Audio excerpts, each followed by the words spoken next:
you for watching Ebony Ladies in the DR. I'm your host, Bridget. Bienvenidos a mi canal. Gracias por mirar.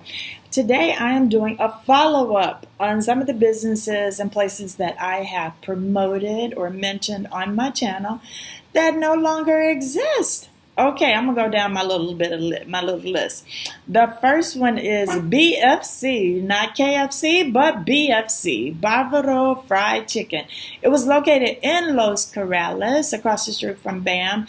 It was one of the best places for fried chicken, and it had a bright yellow sign. They closed down. So there's another little place there now. I'm not sure what they sell. It is definitely different ownership because they do not have really good fried chicken like they used to have. So Bavaro Fried Chicken is no longer there. Somebody messaged me and said, Bridget, I'm trying to find the fried chicken.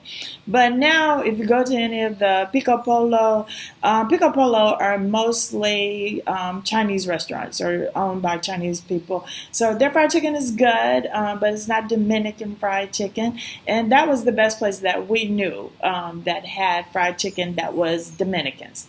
Dominicans do a lot of grill, and you'll see the pits on the side of the road, and it is always good, always delicious. But that was Barbado Fried Chicken, and we really did like it, so we miss you guys. All right, the next one is La Madison. La Madison was located right across from Cass, right before you got to Cass Corner. It was really nice. It was a small place. They had live music every now and then, a great wall for photo ops. I heard the food was good. I didn't go because I don't do a lot of the touristy restaurants because the prices are a little bit high. La Madison was a little bit high, and I guess that ran them out of business. I don't know the cause. But La Madison, it was really nice. A lot of people did enjoy it the short time it was open, but they have since closed, and I promoted them on my channel. All right, next on my list, Pepito City. Okay, so my friends owned this one. Pepito City was located in Plaza Espanol. Plaza Espanol, it was just down the street from Feel Good Gym. So if you know where Feel Good Gym is, and there's a little Chinese restaurant down on the first floor, Plaza Espanol was just down that street. And Pepito City was so good. My friends owned it. They were Dominican Venezuelan couple, and they said, you know, it was their first restaurant, and they said the restaurant business is very, very hard.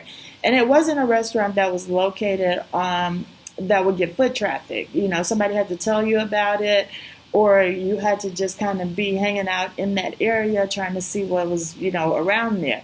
But otherwise, it took a lot of promoting, and they were very honest in saying that the restaurant business was very hard. And besides, there is a restaurant, not just one, 15 on every corner. So if you are thinking about opening a restaurant in Punta Cana, you got to think about, you know, how am I going to be profitable? Why are people going to come to my restaurant versus one of these other 15 restaurants on my corner? So restaurant business is hard. And they, just think about it, they were Dominican and Venezuelan. They spoke Spanish well. They knew their community, but it still did not work out. So coming here as a foreigner, opening a restaurant, do your homework, do your research, think about it first, okay? Ooh, y'all, Chili Willy. Okay, Chili Willy was daiquiri bar, and we had a ball at their grand opening. We had so much fun, and we thought that this would be a very, very successful venture because there are no other New Orleans-style daiquiris. Really, there are no daiquiris. They had the daiquiri machines, and you could get alcohol or non-alcohol, and I loved them. And so that was going to be one of my go-to places for the summer heat. And so they were located in Los Corrales, in the little plaza where BAM and Citrus and all the other little restaurants were. And they were tucked in there. They were an excellent spot. And so then just after maybe a few months, they moved to a spot on the beach. They had like a little hut. And we were like, wow, this is an awesome spot. You know, they got the foot traffic from Soleil, from, you know, everybody from Stanzamar and all the Los Corrales area, people walking up and down the beach. So we just figured this is going to be a booming business for them. And then one day, Devlin and I were out walking, and he wanted a daiquiri. And we were walking down that way, and it was completely closed up. And then we found out one of our friends were selling the daiquiri machines.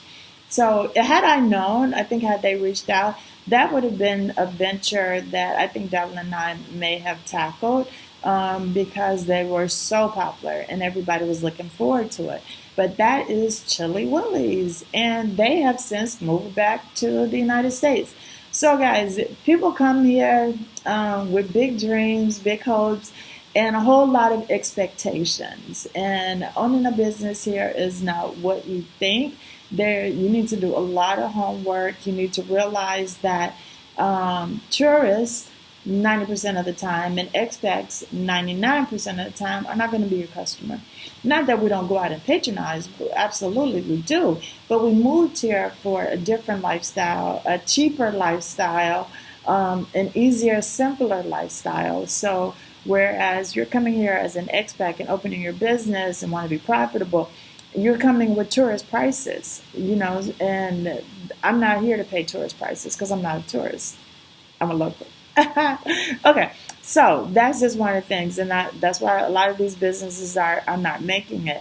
But they were American, and they didn't even survive in Punta Cana. And it had to do a lot with lifestyle. Some people just weren't, and they were young. Some people just weren't ready to make the transition to a different lifestyle as far as cutting back and, doing things a little bit differently and not buying the name brands that they were used to in the States. And so if you're not willing to make that adjustment, Punta Cana is going to be just as expensive as anywhere in the United States, okay? Because it is it is, I think, the most expensive city to live in here in the Dominican Republic. Next one, Jercut. Okay, Jercut is owned by I think she was Jamaican / British. And to my knowledge, Jercut was open for a while before I even got here. So I don't know how long it was actually open, but Jamaican Jercut has since closed down. And the food, it was good. I mean, I'm not a big Jamaican eater because I don't like a lot of hot, spicy dishes, and the curry chicken and things were a little bit spicy. But the consensus from everybody that I knew that the food was very expensive. That Jamaican jerk was really expensive. And they were in a good high traffic area. They got a lot of foot traffic. So I don't know if they went out of business because they weren't profitable any longer, or if the manager just decided to go a different route and do something else. So best wishes to whatever that decision was.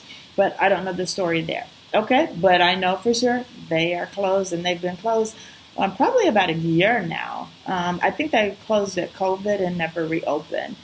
Okay, but BAM, and y'all know BAM. BAM wasn't a restaurant, but BAM was a supermarket, and it was in right next to Citrus. I thought it was very profitable.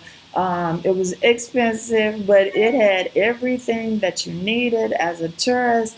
If you forgot, whatever, sunscreen, if you needed liquor, if you needed some peanut butter, if you needed whatever, they had it. Clothes, beach towels, flip-flops. BAM had everything, and it was a supermarket. And BAM closed down. And there's a whole bunch of rumors about, why BAM closed and change of ownership, and the rent went up, and they were supposed to redo it and make it something else. Well, I was over there just the other day, and it has a for sale sign that building is for sale. And anybody thinking about opening a business, if you could do a supermarket and have some better prices, that is the prime location where the old BAM used to be.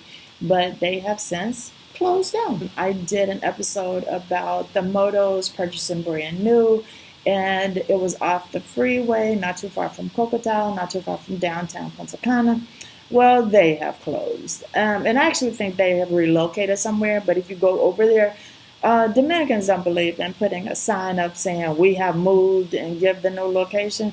It's just gone. They just close up, board up, and head on their way. but I guess I'm Dominican because I did the same thing with my bridal shop.